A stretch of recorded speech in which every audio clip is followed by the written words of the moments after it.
तो दोस्तों लखनऊ यूनिवर्सिटी का जो है बीकॉम का रिजल्ट आ चुका है फर्स्ट सेमेस्टर का। तो इसको बहुत लोग दोस्तों समझ नहीं पा रहे हैं कि ये रिजल्ट में जो दिए हैं जैसे ग्रेडिंग सिस्टम है, नंबर हैं, ठीक है? इसमें बहुत सारी ऐसी चीज़ें हैं जो बच्चों को समझ में नहीं आ रही हैं कि इसको किस तरीके से देखें या नंबर को किस तरीके से जोड़ा गया है रिजल्ट में। इसमें कुछ भी जो है बच्चों को बहुत सारे समझ में नहीं आ रहा। तो आज हम आपको यही बताएँगे पूरा रिजल्ट जो है, पूरा ये किस तरीके से, ठीक है, दिया हुआ है ये आपको समझाएँगे। ठीक है दोस्तों? तो आप पूरी वीडियो देखिए तभी आपको समझ में आएगा। तो दोस्तों ये जो है एक रिज़ल्ट सामने लिया हुआ है एक बच्चे का, ये बीकॉम फर्स्ट सेमेस्टर का रिज़ल्ट है। तो इसमें जो सबसे पहले दिया हुआ है वो दिया है पेपर कोड। जैसे दोस्तों यहाँ पे दिया है 141, ठीक है? आप देख सकते हैं। तो यहाँ पे ये जो कोड दिया हुआ है, ये जो आप पेपर दिए थे उस पे कोड पड़ा हुआ था। तो इसी तरीके से 6 सब्जेक्ट हैं, सबके अलग-अलग कोड दिए हुए हैं, ठीक है? तो ये कोड हो गया। दूसरे नंबर पे आता है पेपर टाइटल। तो दोस्तों ये जो पेपर टाइटल है यहाँ पे सब्जेक्ट का नाम दिया हुआ है, ठीक है? इस तरीके से 6 के 6 सब्जेक्ट के नाम दिए हुए हैं। और तीसरे नंबर पर आता है ग्रेडेड लेटर, ठीक है दोस्तों? तो यहाँ पे जैसे हर सब्जेक्ट के आगे आपको ग्रेड मिले हुए हैं। रिजल्ट में आप देख सकते हैं, जैसे हम आपको जूम करके दिखाते हैं, जैसे यहाँ पे दिया हुआ है डी है, बी प्लस है, डी है, फिर बी प्लस है। इस तरीके से हर सब्जेक्ट में नंबर के हिसाब से आपको ग्रेड दी हुई है, ठीक है? तो ये किस तरीके से डिसाइड की जाती है ग्रेड, ये भी आपको अभी आगे नेक्स्ट स्टेप में बता देते हैं। उसके बाद दिया हुआ है ग्रेड पॉइंट, ठीक है दोस्तों? ग्रेड पॉइंट में आपके सामने जैसे दिया हुआ है, पहले सब्जेक्ट में दिया है 4.9। तो दोस्तों इस यहाँ पे नंबर कितना आपको मिला है, ठीक है, ये सारे आपको ये भी बता देते हैं। और तीसरे नंबर पर है क्रेडिट पॉइंट। दोस्तों ये जो तीनों चीज़ें हैं शायद आप ना समझ पा रहे हो, ग्रेड लेटर, ग्रेड पॉइंट और क्रेडिट पॉइंट, तो ये हम आपको बता देते हैं, ठीक है दोस्तों? तो सबसे पहले बात करते हैं ग्रेड पॉइंट की कि ये किस तरीके से आपको दिया गया हुआ है। जैसे पहले सब्जेक्ट में यहाँ पे दिया हुआ है 4.9, ठीक है? उसके बाद दिया है 6.4। तो इसको हम आपको दूसरे जो है पेज में यहाँ समझा पे जो है सबसे पहले आपको ग्रेड पॉइंट जो आपके मिले हुए हैं, जो नंबर, ये हम आपको समझा देते हैं कि ये किस तरीके से मिले हुए हैं, ठीक है? तो जो अगले पेज पे हम आपको चार्ट के ज़रिए इसको समझाते हैं। तो दोस्तों यहाँ पे आप देख सकते हैं ग्रेड पॉइंट का जो ये है सिस्टम बना हुआ है, हमने बना रखा है। तो यहाँ पे आप देख सकते हैं 4.9 जो है पहले सब्जेक्ट में जो है मिला हुआ है। तो दोस्तों इसको है जो 10 से गुणा करेंगे तो ठीक है, जो 4.9 है पॉइंट जब हटाएंगे तो 10 से फिर इसको भाग करेंगे तो 0 से 0 कट जाएगा, आपका जो है 49 नंबर मिल जाएगा। तो दोस्तों इसी तरीके से सेकंड जो नंबर आपका मिला हुआ है 6.4, इसको भी इसी तरीके से करेंगे तो 64 नंबर मिल जाएगा। तो दोस्तों मतलब कहने का मतलब ये है कि सारे सब्जेक्ट में जो आपके नंबरों के बीच में पॉइंट दिया हुआ है, डायरेक्ट आप या तो कह सकते हैं कि पॉइंट हटा दीजिए, उसके बाद जो भी संख्या बनती है वो आपका नंबर हो जाता है। तो इसी तरीके से आप देख सकते हैं यहाँ पे 345 नंबर आपका टोटल हो रहा है 6 सब्जेक्ट का। तो जो 6 सब्जेक्ट हैं, पर सब्जेक्ट जो है 100 नंबर का है। तो इस तरीके से 600 में से 345 जो है मिल जाते हैं नंबर। तो दोस्तों ये तो रही नंबरों की बात। अब इसके बाद आपको समझा देते हैं कि ग्रेड कैसे, मतलब ग्रेड कैसे मिले हुए हैं। तो दोस्तों यहाँ पे आप देख सकते हैं दोबारा हम जो है रिजल्ट पे आ चुके हैं। तो यहाँ पे आप देख सकते हैं कि जो फर्स्ट सेमेस्टर के जो टोटल मार्क्स आए हैं 600, 600 में से 345, ठीक है दोस्तों, 600 में से 345 मिले हुए हैं। तो ये तो हो गए नंबर, ठीक है? जैसे मैंने बताया था 4.9 को 10 से गुणा करेंगे और जो है 10 से भाग करेंगे, ठीक है? पॉइंट हट जाएगा फिर, तो 49 नंबर आ जाएंगे कट कर। तो इसी तरीके से सबके निकाल कर पॉइंट हटा दिए। ये तो डायरेक्ट कह सकते हैं कि 49, 64 और 49 इन सबको जोड़ के जो टोटल आ रहा है वो 345 आ रहा है, ठीक है?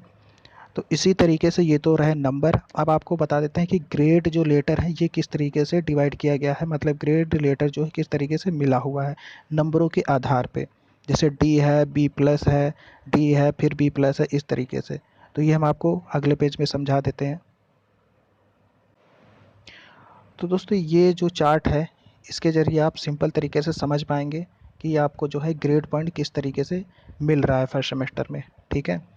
तो कहने का मतलब है, देखिए यहाँ पे 90 माइनस 10 है, ठीक है? मतलब कि अगर आपके 90 नंबर हैं, ठीक है, 90 या 100 हैं, या 91 92 कुछ भी है, मतलब 91 92 नंबर, तो आपको ओ ग्रेड मिलेगा, ठीक है, जैसे यहाँ पे है।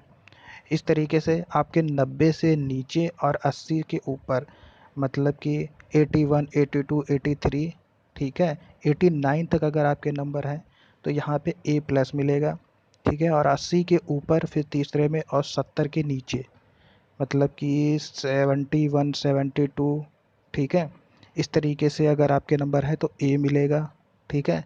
फिर 70 से 60 के बीच में, फिर 60 और 50 के बीच में, इस तरीके से जो है ग्रेड दिए हुए हैं बी। फिर जो है अब देखिए यहाँ पे दिया हुआ है 50 से 45 के बीच में, मतलब आपका जो नंबर है यहाँ पे 49 48 47 अगर है तो आपको सी ग्रेड मिलेगा। दोस्तों यहाँ पे क्या है, अगर आपका टोटल 50 के जो है एवरेज में है, मतलब बराबर है, जैसे 49 हो गया या 50 हो गया, तो आपको डी ग्रेड भी यहाँ पे मिल जाएगा। बट दोस्तों अगर आपका 49 से ऊपर है, ठीक है, तो नहीं 49 सॉरी 49 के नीचे है, मतलब 47 हो गया या 45 हो गया, तो आपको सी ग्रेड मिलेगा। बट दोस्तों यहाँ पे जो नेक्स्ट स्टेप है, आपको 45 से लेके 40 तक बीच में आपको पी मिलेगा। और फिर अगर आपका 40 से नीचे आता है, ठीक है, यहाँ पे जैसे आपका 39 आता है तो आप फेल माने जाएंगे, ठीक है दोस्तों।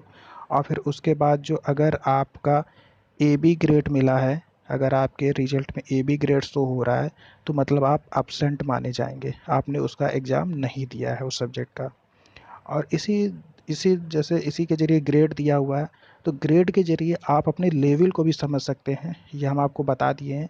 जैसे जिसको ओ ग्रेड मिला हुआ है वो आउटस्टैंडिंग में माना जाएगा, ए प्लस मिला है तो एक्सलेंट माना जाएगा, और अगर ए दिया है तो वेरी गुड उसका रिजल्ट है, मतलब उस सब्जेक्ट में वो वेरी गुड है। उसके बाद बी प्लस मिला है तो गुड माना जाएगा, और बी मिला है तो अबव एवरेज माना जाएगा, मतलब वो बच्चा उस सब्जेक्ट में अबव एवरेज माना जाएगा, ठीक है दोस्तों। इसी तरीके से सी एवरेज है, और पी जो है पास है, और जो अगर एफ़ आपको मिला है, मतलब 40 से नीचे नंबर अगर आपके हैं तो फेल माने जाएंगे, ठीक है दोस्तों। अगर ए बी मिला है तो अब्सेंट। तो ये आपका जो है ग्रेड के आधार पे जो है लेवल दिया हुआ है कि आप किस लेवल में माने जाएंगे, ठीक है दोस्तों। उसके बाद नेक्स्ट स्टेप देख लेते हैं कि रिजल्ट में क्या देखने वाला है। वापस अपने रिजल्ट पे आ जाते हैं। तो दोस्तों यहाँ पे जो नेक्स्ट है तीसरा जो आपको जानना है वो है क्रेडिट पॉइंट। तो ये जो हर सब्जेक्ट के आगे 4 लिखा हुआ है, ये क्रेडिट पॉइंट किस तरीके से एलयू ने जो है दिया है। तो ये हम आपको बता देते हैं कि जो फर्स्ट सेमेस्टर में जो सब्जेक्ट होते हैं, ठीक है, वो हर पर सब्जेक्ट का क्रेडिट पॉइंट जो 4 रखा जाता है, ठीक है दोस्तों। ये आपका जो है स्टडी से रिलेटेड होता है कि कितने दिन मतलब आपको पढ़ाया गया है और कितने घंटे वर्क दिया गया है, तो इसको डिसाइड करके पूरा रेशियो बनाया हुआ आता है। तो ये जो हर सब्जेक्ट के आगे है जो 4 है वो यही है। तो जो इसका क्रेडिट पॉइंट है ये 4 है सब्जेक्ट का फर्स्ट सेमेस्टर में, ठीक है दोस्तों। तो इसी को जो आप प्लस करेंगे, ठीक है, 6 सब्जेक्ट है और 4 को 6 से मल्टीपल करेंगे तो 24 आ जाएगा। जैसे यहाँ पे आपके दिया हुआ है टोटल जो सी क्रेडिट पॉइंट है ये आपका 24 हो गया है, ठीक है। इसी तरीके से यहाँ पे देख सकते हैं grade total marks of current semester, यहाँ पे दिया हुआ है ये 600 में से 345 नंबर मिले हैं, और टोटल जो क्रेडिट पॉइंट है वो 24 हो गया। अब दोस्तों यहाँ पे आता है बात टोटल सीजी क्या है ये, तो ये किस तरीके से निकालते हैं, वो क्या चीज़ है, ये आपको नेक्स्ट पेज में हमको बता देते हैं। तो दोस्तों यहाँ पे हम आ गए हैं नेक्स्ट पेज पे। तो ये आपको बता देते हैं कि सीजी किस तरीके से दिया जाता है। तो जैसे दोस्तों यहाँ पे क्रेडिट पॉइंट निकाला था 4 को, मतलब क्रेडिट जो 4 हर सब्जेक्ट का है उसको 6 से जब मल्टीपल करेंगे तो 24 आ जाएगा, ये तो हो गया सी। पर दोस्तों यहाँ पे जो सीजी दिया हुआ है इसको किस तरीके से निकाला हुआ है, ठीक है, 138 मतलब 138 वहाँ पे लिखे हुए थे, ठीक है। ये नंबर कितने कहाँ से आए हैं ये आपको बता देते हैं। तो ये जो है हर सब्जेक्ट का जैसे जो होता है नंबर, आपको हर सब्जेक्ट में जितने भी नंबर मिले हैं, जैसे 49 नंबर मिले हैं, तो इसको क्रेडिट पॉइंट से जो है आप जो है गुणा कर लेंगे, ठीक है। इस तरीके से आप जो अगर 49 को गुणा करेंगे 4 से, ठीक है, तो 19.6 आ जाएगा, ठीक है, मतलब 19.6 आएगा। इसी तरीके से 6.4 को करेंगे 4 से तो 25.6 आएगा। 49 को जो 4.9 को इंटू 4 करेंगे तो 19.6 फिर से आ जाएगा। इसी तरीके से 6.3 इंटू 4 करेंगे तो 25.2 आ जाएगा। ठीक है, इसी तरीके से मतलब दोस्तों कहने का मतलब ये है कि जो आपका जो नंबर मिले हैं, ठीक है, उसको जो है क्रेडिट पॉइंट से गुणा कर देंगे, तो जो आएगी संख्या उसको फिर टोटल जोड़ देंगे। ठीक है, तो जो संख्या आएगी वही आपका CG निकल के आ जाएगा। ठीक है दोस्तों, 138 जो नंबर है ये आपका CG हो जाएगा। चलिए आपको दोबारा ले चलते हैं रिजल्ट पे। तो दोस्तों CG के बाद यहाँ पे आप देख सकते हैं दूसरी लाइन में क्रेडिट अर्न दिया हुआ है, तो यहाँ पे 24 जो है ये वही है क्रेडिट पॉइंट, इसका टोटल पूरा जोड़ दिया हुआ है 24। उसके बाद दिया हुआ है SGPA। दोस्तों ये क्या है ये भी आपको बता देते हैं, अगले पेज पे आपको बढ़िया से समझा देते हैं। तो दोस्तों यहाँ पे हम अगले पेज पे आ गए हैं। तो यहाँ पे दोस्तों SGPA जो होता है वो CG/C होता है। मतलब जो CG जो था 138, ठीक है, उसके अपान क्रेडिट पॉइंट कर देंगे 24, तो इसका जो भाग करेंगे तो वहाँ पे आ जाएगा 5.75। यही आपका दोस्तों SGPA हो जाएगा। ठीक है दोस्तों, तो ये भी आपको क्लियर हो गया होगा। तो उसके बाद आता है डिवीज़न। मतलब दोस्तों जो लास्ट स्टेप बचता है वो है डिवीज़न जानना। मतलब जो LU ने फर्स्ट सेमेस्टर में जो रिजल्ट में जो डिवीज़न डिसाइड किया है वो किस तरीके से दे रहे हैं, तो आपको ये बता देते हैं। तो दोस्तों अगर आपका 100 में से 60% नंबर आया है, मतलब आपका ठीक है 70 या 80, मतलब 70-80% अगर है तो आप फर्स्ट डिवीज़न में आएंगे। मतलब अगर आपका 60% नंबर आता है, ठीक है, तो आप का जो है फर्स्ट डिवीज़न होगा। और आपका अगर आपका 60 में से 45 के बीच आता है या 45% आता है तो भी आपका सेकंड जो है डिवीज़न होगा। और अगर आपका 45 मतलब 45 से 36% के बीच में आता है, या 37% है या 36% है, 45 के ऊपर, सॉरी 45 के नीचे, मतलब जैसे कि 44% जो है थर्ड डिवीज़न में माना जाएगा। बट दोस्तों अगर 36 के नीचे आता है तो आप फेल माने जाएंगे। ठीक है दोस्तों, तो फर्स्ट सेकंड डिवीज़न इसी तरीके से डिसाइड होगा। तो आपको ये वीडियो कैसी लगी है आप कमेंट करके बताइए और चैनल को सब्सक्राइब ज़रूर कर दीजिए।